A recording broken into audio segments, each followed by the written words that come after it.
हाँ जी, हेलो है, नमस्कार, राम राम, सत्यानाश, अस्सलाम वालेकुम। कैसे हैं सब? उम्मीद करता हूँ सब अच्छे होंगे, कुशल मंगल होंगे। आज की इस वीडियो में हम पढ़ेंगे वर्षानुक्रम में वातावरण के कुछ इंपॉर्टेंट क्वेश्चन, कुछ महत्वपूर्ण क्वेश्चन, कुछ मोस्ट इंपॉर्टेंट क्वेश्चन जो आपको बिहार शिक्षक भर्ती, बिहार विशेष शिक्षक भर्ती, बिहार स्पेशल एजुकेटर वैकेंसी में आपको देखने को मिलेंगे। साथ साथ में ये प्रश्न आप में को सीटेट में भी आपको देखने को मिलेंगे। अपन इंपॉर्टेंट क्वेश्चन करेंगे जो प्रीवियस ईयर में आए हुए हैं और आपको देखने को मिलेंगे। तो चलिए शुरू करते हैं मेरे भाई। क्वेश्चन की पीडीएफ आपको टेलीग्राम पे मिल जाएगी, सोशल मीडिया हैंडल पे आप ऐड हो सकते हो। आपसे एक रिक्वेस्ट है, वीडियो पूरी देखना और लाइक से सब्सक्राइब कर देना मेरे भाई। सब्सक्राइब कर दो, शेयर कर दो उन दोस्तों के साथ जो तैयारी कर रहे हैं, उन सभी के साथ। तो पहले अपन थोड़ी सी जानकारी ले लेते हैं कि आनुवंशिकता और वातावरण क्या होता है। आनुवंशिकता और वातावरण क्या होता है? जो बच्चे पहली बार तैयारी कर रहे हैं उनको एक छोटी सी बात बता दो भाई। आनुवंशिकता की जगह आपके दूसरा नाम भी आ सकता है, वो नाम क्या है? वंशानुक्रम। क्या? वंशानुक्रम। ठीक है। पर्यावरण की जगह आपका दूसरा नाम आ सकता है, वातावरण की जगह नाम आ सकता है पर्यावरण। ठीक है। तो ये तो रही कॉमन सी बात कि वातावरण को पर्यावरण कहते हैं, पर्यावरण को वातावरण कहते हैं, वंशानुक्रम को आनुवंशिकता कहते हैं, आनुवंशिकता को वंशानुक्रम कहते हैं। एक सेम बात हो गई। सॉरी। अब देखते हैं आनुवंशिकता क्या है और वातावरण क्या है।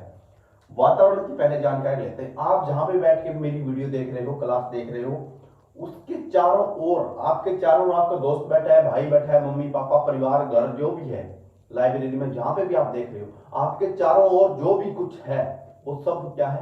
वो आपका पर्यावरण है, वो आपका वातावरण है। सबका सब क्या? सबका सब वंशानुक्रम को छोड़ के मानव विकास को प्रभावित करने वाले कारक क्या कहलाते हैं? पर्यावरण या वातावरण कहलाते हैं। एक छोटी सी परिभाषा लिखनी चाहो तो लिख सकते हो। वंशानुक्रम या हेरिडिटी को छोड़ के मानव विकास को प्रभावित करने वाले कारक पर्यावरण या वातावरण कहलाते हैं। उसके बाद अपन आते हैं आनुवंशिकता पे। आनुवंशिकता क्या? आपने अपने मम्मी पापा से कुछ नहीं लिया, पैसे लिए हैं, कपड़े लिए, कहता नहीं लिया है? नहीं, बहुत कुछ लिया है। अब अपन इसकी परिभाषा देखते हैं क्या होती है। आसान सी परिभाषा बताऊंगा आपको। आपके मम्मी पापा, दादा दादी, नाना नानी, ठीक है, आपके मम्मी पापा, दादा दादी, नाना नानी से आपको विरासत में मिले गुण, दोष, अवगुण, बीमारियां, समझ, बुद्धि, रंग, रूप, आंखों का रंग, वो जो सब मिला होता है वो क्या होता है भाई? आनुवंशिकता में होता है। क्या होती है वो? आपकी आनुवंशिकता होती है। आपके मम्मी पापा से आपको विरासत में मिले सभी गुण, अवगुण, दोष, बीमारियां और रंग, रूप, आंखों का रंग आनुवंशिकता कहलाती है। अब इसके थोड़े थोड़े टॉपिक देख लेते हैं। ठीक है। आनुवंशिकता को किसके साथ जोड़ा जाएगा? आनुवंशिकता को आपको किसके साथ जोड़ा जाएगा भाई? आनुवंशिकता को आपको किसके साथ जोड़ा जाएगा? प्रकृति के साथ। प्रकृति और पोषण एक विवाद है, ठीक है, कि प्रकृति और पोषण विवाद किससे संबंधित है? आपसे पूछा जा सकता है प्रकृति और पोषण किससे संबंधित विवाद है, तो वंशानुक्रम और वातावरण से संबंधित विवाद है। ठीक है। पालन पोषण को तो किसके साथ जोड़ा जाएगा? वातावरण में, क्योंकि पालन पोषण को आप चेंज कर सकते हो वातावरण में। आप वातावरण चेंज कर सकते हो, आप अपना एनवायरनमेंट चेंज कर सकते हो, बच्चे का एनवायरनमेंट चेंज कर सकते हो, मगर आप आनुवंशिकता को चेंज नहीं कर सकते। ये क्या है? सितर है। एक आपके मम्मी पापा से आपके अंदर आ गई, आपके अंदर से आपके बच्चों में चली जाएगी, आपके बच्चों से उन अगले बच्चों में चली जाएगी। वो क्या है? सितर है, आगे से आगे ट्रांसफर होती रहती है। किसके माध्यम से होती है आनुवंशिकता ट्रांसफर? ये भी मैं आपको बता दूं। तो किसके माध्यम से होती है मेरे भाई? ये होती है आपकी जीन के माध्यम से। किसके? जीन। वैसे तो देखें तो गुणसूत्र के माध्यम से होती है। ठीक है। गुणसूत्र, गुणसूत्र, गुणसूत्र की सबसे छोटी इकाई देखें ना, सबसे छोटी इकाई गुणसूत्र की क्या होती है भाई? जीन होते हैं। क्या होती है? जीन होती है भाई। क्या होती है? जीन। अब गुणसूत्र देखें तो कितने होते हैं? 23 जोड़े गुणसूत्र के होते हैं। कितने? 23 जोड़े होते हैं। और कुल संख्या में पूछे आपको तो 23 गुणा 46 कितने होते हैं भाई? 46 होते हैं। कितने? 46 होते हैं। जोड़े पूछे तो 23 जोड़े होते हैं, संख्या में पूछे तो 46 होते हैं। ठीक है।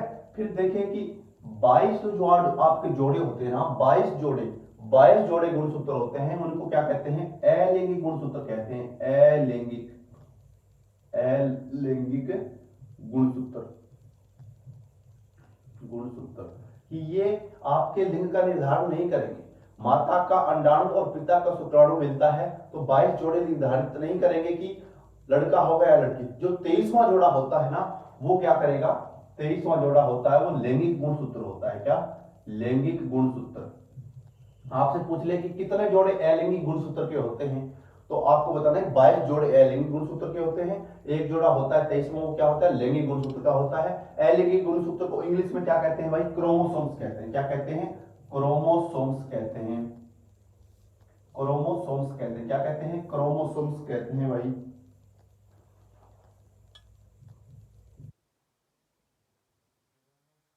कहते हैं, ठीक है। और 23वां जो जोड़ा होता है उसको क्या कहते हैं, लैंगिक गुणसूत्र कहते हैं। 23वां जोड़ा ही आपके लिंग का निर्धारण करेगा।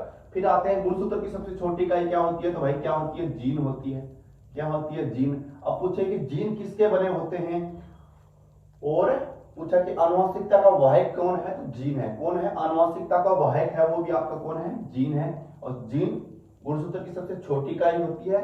और जीन किसका बना होता है, जीन किसके बने होते हैं, तो आपके डीएनए होता है ना, डीएनए आपने सुना होगा, डीएनए, ठीक है। डीएनए नामक पदार्थ के बने होते हैं, ठीक है। डीएनए नामक पदार्थ के बने होते हैं, ठीक है। वातावरण मैंने आपको बता ही दिया। आनुवंशिकता को प्रकृति के साथ जोड़ा जाता है। किसके साथ जोड़ा जाता है भाई, प्रकृति के साथ जोड़ा जाता है। ध्यान रहे, आनुवंशिकता को किसके साथ जोड़ा जाता है, आनुवंशिकता को प्रकृति के साथ जोड़ा जाता है। प्रकृति के साथ जोड़ा जाता है। और पालन पोषण को किसके साथ जोड़ा जाता है, वातावरण के साथ जोड़ा जाता है। पालन पोषण को वातावरण के साथ जोड़ा जाता है, आनुवंशिकता को किसके साथ जोड़ा जाता है, प्रकृति के साथ जोड़ा जाता है। कि प्रकृति चेंज नहीं होती और वातावरण क्या होता है, चेंज हो जाता है। तो पालन पोषण को आप चेंज कर सकते हो, आनुवंशिकता को आप चेंज नहीं कर सकते, ये फिक्स है, सीतर है, ठीक है। एक पीढ़ी से दूसरी पीढ़ी में गुणसूत्र या जीन के माध्यम से क्या होती है, स्थानांतरण होती रहती है। फिर आते हैं शारीरिक विकास का, शारीरिक विकास पर मजबूत प्रभाव पड़ता है। आनुवंशिकता का शारीरिक विकास पर मजबूत प्रभाव पड़ता है। अगर किसी बच्चे के मम्मी पापा गेम में है, एथलेटिक्स है या किसी भी खेल में है, तो बच्चा भी क्या होगा, उनकी तरह हष्ट पुष्ट मोटा ताजा होगा। वो किसके आधार पे होगा, वो आनुवंशिकता के आधार पे होगा। क्यों? क्योंकि उसके बच्चे के मम्मी पापा क्या है, तकड़े शरीर के हैं। फिर आता है शारीरिक संरचना, जो एक बच्चे को माता पिता की विरासत में मिली है। शारीरिक संरचना, शरीर की संरचना, अगर किसी बच्चे के मम्मी पापा तकड़े शरीर के हैं और किसी बच्चे के मम्मी पापा एकदम कमजोर शरीर के हैं, तो आपने देखा होगा ना कि समानता का नियम, जैसे माता पिता होंगे वैसे ही बच्चे होंगे। तो वो क्या है, शारीरिक संरचना उनको विरासत में मिलती है। क्या आती है, विरासत में मिलती है, मतलब उनको उनकी आनुवंशिकता के आधार पर वो बच्चे हुए हैं। अगर किसी बच्चे के मम्मी पापा लंबे हैं तो बच्चे भी लंबे होंगे, किसी के बौने हैं तो बौने कद के होंगे, किसी के पतले हैं तो पतले होंगे। वो किसका आधार है भाई, आनुवंशिकता। फिर आता है अपना वातावरण। एक बच्चे के आसपास आसपास और प्रभावित करने वाली हर चीज, मैंने बताया ना, आपके आसपास वो हर एक चीज जो आपको प्रभावित करती है वो क्या है, वातावरण है। परिवार, स्कूल, पड़ोसी, साधन इत्यादि, ये सब क्या है, वातावरण के उदाहरण है। फिर चलते हैं नेक्स्ट। ये रहा आपके सामने पहला क्वेश्चन। पहला क्वेश्चन आप पूरे क्वेश्चन करके जाने हैं, ठीक है। देखें कि आपको कितना समझ में है। मानव का कौन सा गुण आनुवंशिकता से निर्धारित होता है, आनुवंशिकता से कौन सा निर्धारित होता है, क्या आपका नैतिक विकास, आपका मॉरल डेवलपमेंट आनुवंशिकता से निर्धारित होगा। क्या आपके मम्मी पापा अच्छे हैं, बोलने में अच्छे हैं, उनका नैतिक डेवलपमेंट अच्छा हुआ है, नैतिक विकास अच्छा हुआ है, तो क्या वो आपका भी अच्छा होगा, जरूरी नहीं है। क्या उनका स्वभाव अच्छा है, वो गुस्सा करते बात बात, क्या आप भी गुस्सा करोगे, ये भी जरूरी नहीं है। क्या वो अति बुद्धि वाले हैं, तीव्र बुद्धि वाले हैं, आईक्यू तेज है, तो आप क्या होंगे, बच्चे भी क्या होंगे, अति बुद्धि वाले होंगे। क्या सामाजिक, ये भी नहीं कि मम्मी पापा का डेवलपमेंट अच्छा हुआ है और बच्चों का डेवलपमेंट कम हुआ है, सोशलाइजेशन, तो इसमें क्या हो जाएगा, आपका बुद्धि हो जाएगा भाई, ठीक है। ये बुद्धि है वो आपको क्या होती है, आनुवंशिकता में मिली होती है, आपके विरासत में मिली होती है मम्मी पापा से, तो वो प्रभावित करेगी। फिर आते हैं क्वेश्चन नंबर 2। वंशानुक्रम तथा वातावरण के संबंध का व्यक्ति की बुद्धि पर प्रभाव निम्न में से एक के अनुसार होता है, बताइए। वंशानुक्रम व्यक्ति को प्रभावित करता है, जी हाँ, वंशानुक्रम व्यक्ति को प्रभावित करता है।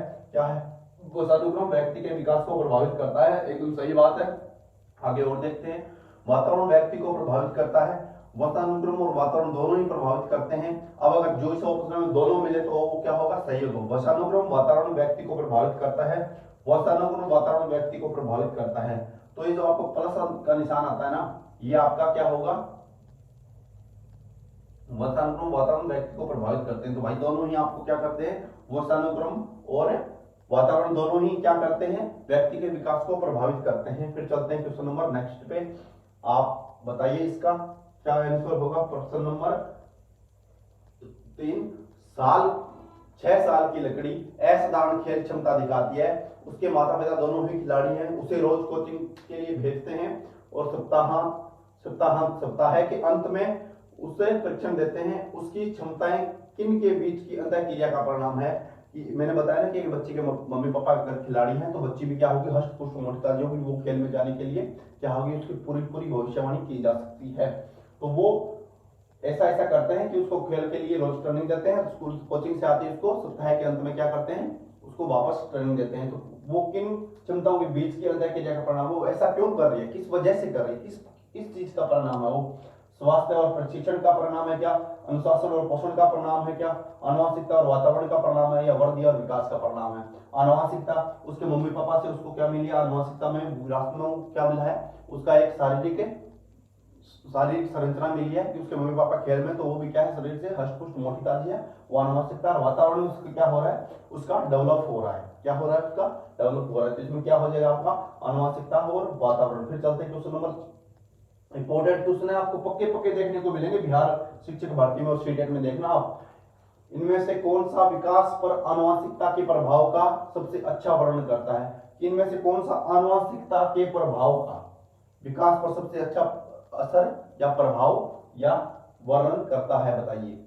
विकास पर आनुवंशिकता का प्रभाव होता है क्या, विकास पर आनुवंशिकता का प्रभाव होता है कि बच्चे का डेवलपमेंट वैसा होगा जैसे उसके मम्मी पापा हैं, उनको उनसे उनके विरासत में मिले जो भी गुण दोष धर्म बीमारी जो भी है वो सब उसको मिले वो होते हैं। वो किन चीजों से वंचित रह सकता है, वो डिपेंड करता है आनुवंशिकता पे।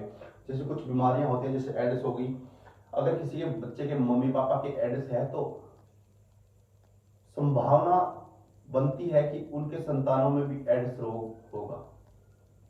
तो वो किस पे डिपेंड करता है, आनुवंशिकता पे डिपेंड करता है, वो आपका पीढ़ी दर पीढ़ी आगे बढ़ता रहता है, ठीक है। फिर चलिए इसको करते हैं अपन क्वेश्चन को। इनमें से कौन विकास पर आनुवंशिकता के प्रभाव का सबसे अच्छा वर्णन करता है। आनुवंशिकता निर्धारित करती है कि हम कितनी दूर जाएंगे। हाँ जी, आनुवंशिकता निर्धारित करती है कि हम कितना दूर जाने का मतलब ये चल के जाना, कि हम कहां तक क्या कुछ कर पाएंगे। अगर एक वकील का बच्चा है तो हम अंदाजा लगा सकते हैं कि ये वकील बनेगा। किसी खिलाड़ी के बच्चे हैं तो हम अंदाजा लगा लेंगे ये भी खिलाड़ी बनेंगे। किसी बदमाश के बच्चे हैं तो हम अंदाजा लगा लेते हैं कि वह कोई बदमाश बनेगा। तो वो बता रहे हैं कि आनुवंशिकता निर्धारित करती है कि हम कितनी दूर जाएंगे, निर्धारित करती है आनुवंशिकता। फिर है दूसरा ऑप्शन आपका चौथा ऑप्शन, ठीक है। यानी आनुवंशिकता निर्धारित करती है कि हम कितनी दूर जा सकते हैं, हम कितनी दूर जाएंगे, यह प्रमुख निर्धारक नहीं है। यह इस बात का प्रमुख निर्धारक है कि हम कितनी दूर जा सकते हैं, प्रमुख निर्धारक तो है ही नहीं। आप 100% तो कह ही नहीं सकते कि ये बच्चा अवश्य बड़ा होकर इंजीनियर बनेगा, ये बच्चा अवश्य बड़ा होकर डॉक्टर बनेगा, ये बच्चा अवश्य बड़ा होकर वकील बनेगा, तो प्रमुख तो है नहीं। आनुवंशिकता क्या कर सकती है, निर्धारित करता है कि हम कितनी दूर जा सकते हैं, कि हम अंदाजा लगा सकते हैं, पूर्णतः किसी बात के लिए फाइनली नहीं कह सकते, ठीक है। फिर चलते हैं नेक्स्ट क्वेश्चन पे। आनुवंशिकता के जनक कौन है, आनुवंशिकता के जनक कौन है भाई, ये तो बड़ा आसान सा क्वेश्चन है, बार बार पूछे जाने वाला क्वेश्चन है। तो कौन है आपके, ग्रेगर मेंडल। कौन है, ग्रेगर मेंडल। किसकी पौधे पे प्रयोग किया था, चूहों पे प्रयोग किया था, और दूसरा किस पे किया था, मटर के पौधों पे प्रयोग किया था। क्या, मटर के पौधों पे प्रयोग किया था कि मटर के पौधे दो प्रकार के फूल आते हैं, पीला और नीला। इस प्रकार के पीला और नीला मटरों के बीज होते हैं, वो चिकने होते हैं और खुरदरे होते हैं। लंबी कहानी है, बाद में करेंगे, पहले क्वेश्चन कर लेते हैं, ठीक है। सॉरी। डैश माता पिता से संतानों को प्राप्त होने वाले गुण है। आनुवंशिकता माता पिता से संतानों को प्राप्त होने वाले गुण है, या फिर पर्यावरण है, आनुवंशिकता और वातावरण दोनों है। इनमें से कोई नहीं, आसान सा क्वेश्चन है, कौन सा हो जाएगा भाई, आनुवंशिकता माता पिता से संतानों को प्राप्त होने वाले गुण है। यहाँ पे आपको क्या देखने को मिल सकता है, वंशानुक्रम भी देखने को मिल सकता है भाई। क्या देखने को मिल सकता है, वंशानुक्रम इसको बोलते हैं। वंशानुक्रम और आनुवंशिकता आपकी एक ही बात है। क्या है, वंशानुक्रम आनुवंशिकता एक ही बात है। माता पिता को माता पिता से वो संतानों को विरासत में मिले हुए गुण, दोष, बीमारी, हर कुछ चीज जो उनको विरासत में मिली है वो सारी क्या होती है, आपकी आनुवंशिकता होती है। फिर चलते हैं क्वेश्चन नंबर नेक्स्ट, सामाजिक विकास का प्रमुख तत्व क्या है? सामाजिक विकास का प्रमुख तत्व है, सामाजिक विकास का प्रमुख तत्व क्या है? वंशानुक्रम, वातावरण और लिंग और वातावरण, वंशानुक्रम और वातावरण। बताइए, आसान सा क्वेश्चन है, जल्दी बताइए भाई। सामाजिक विकास का प्रमुख तत्व क्या है? सामाजिक विकास का प्रमुख तत्व क्या है? वंशानुक्रम है, वातावरण है या लिंग है? सामाजिक विकास का प्रमुख तत्व क्या है? सामाजिक विकास का प्रमुख तत्व क्या है? बताइए बताइए। वंशानुक्रम है, लिंग है, वातावरण है, वंशानुक्रम और वातावरण दोनों है। सामाजिक विकास किन के मध्य होता है? सामाजिक विकास आपका वंशानुक्रम भी प्रभावित करता है और उसको क्या करता है, वातावरण भी प्रभावित करता है। ठीक है, तो इसमें हो जाएगा आपका चौथा। ठीक है, फिर चलते हैं क्वेश्चन नंबर नेक्स्ट पे।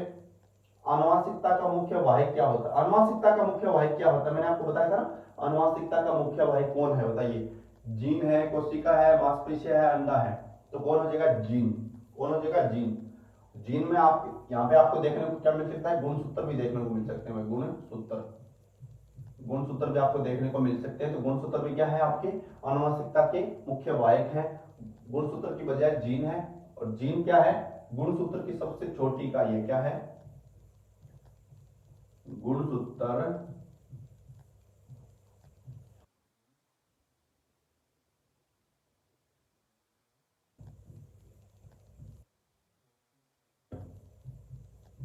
गुणसूत्र की सबसे छोटी इकाई क्या है भाई?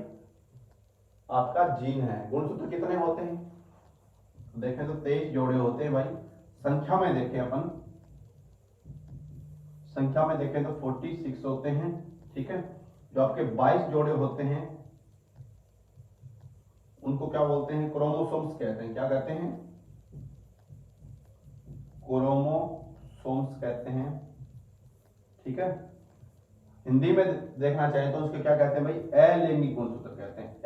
अलैंगिक गुणसूत्र कहते हैं, गुणसूत्र कहते हैं। जो आपका 23वां जोड़ा होता है उसे लैंगिक गुणसूत्र कहते हैं, वो ही लिंग का निर्धारण करता है। ठीक है, और छोटी सी बात और देखें तो अपन,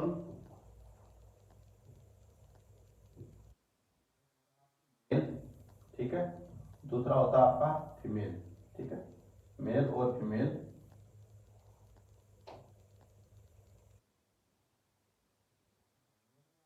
क्या होता है भाई? एक्स और वाई होते हैं। फीमेल में आपके एक्स एक्स गुणसूत्र होते हैं, और आपके मेल में क्या होते हैं? एक्स वाई गुणसूत्र होते हैं। फिर चलते हैं क्वेश्चन नंबर नेक्स्ट पे। इसमें हो गया अपना, यह फिर आपका नेक्स्ट क्वेश्चन, इनमें से कौन सा आनुवंशिकता का सामान्य नियम? आनुवंशिकता का सामान्य नियम क्या है? प्रतिगमन, प्रजनन, मंदी, उपरोक्त में से एक से अधिक, उपरोक्त में से कोई नहीं। प्रतिगमन, प्रजनन। आनुवंशिकता का सामान्य नियम क्या है कि आनुवंशिकता कैसे आगे बढ़ती है? सामान्य नियम कि आनुवंशिकता कैसे आगे बढ़ेगी? बताइए।